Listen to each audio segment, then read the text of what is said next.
Hello and welcome to week 6. For week 6, the first thing that you're going to do is you are going to once again locate and read 2 scholarly articles related to your semester-long topic.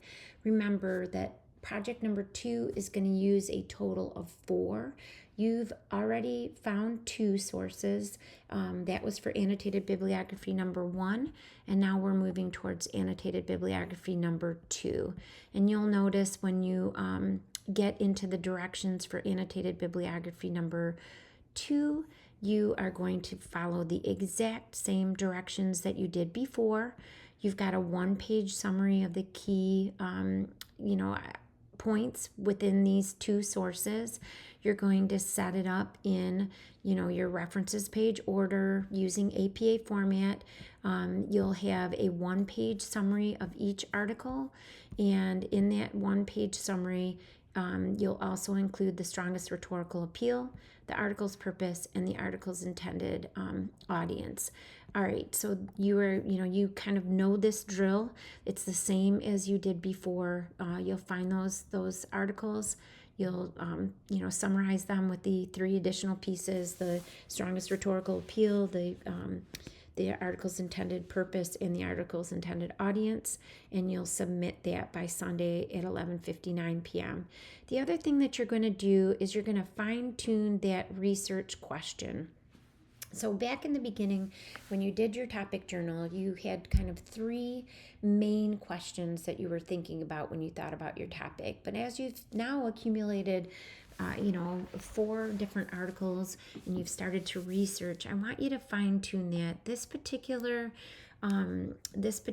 document helps you really think about a question, a very specific question you can, ask, but that's going to focus your research. That's going to help you really think about what you want to supply as an answer to that question based on the research that you've done.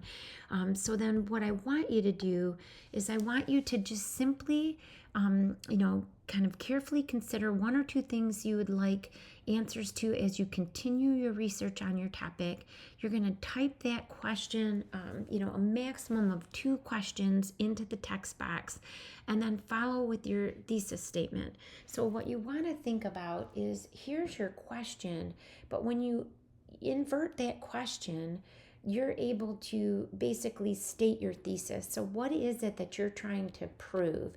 This is your question, and when you convert that into a statement, you've got what you intend to prove about your topic based on what you know so far. And this is, of course, a working thesis. You still have a ways to go this semester. So I've given you an example.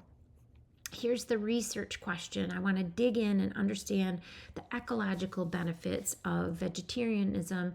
And here, when I convert that, is my thesis statement. There are several ecological benefits to vegetarianism, including the protection of our natural resources and the reduction of damaging pollution. So now I've given a specific thesis statement, and that's what I'm hoping that my paper at the end of the semester is going to prove.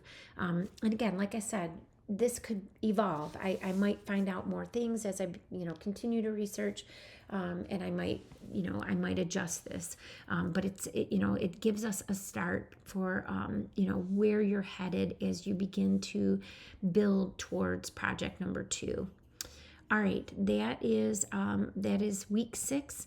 If you've got questions about any of the information, in the reading or, in the review section or the assignments, don't hesitate to ask.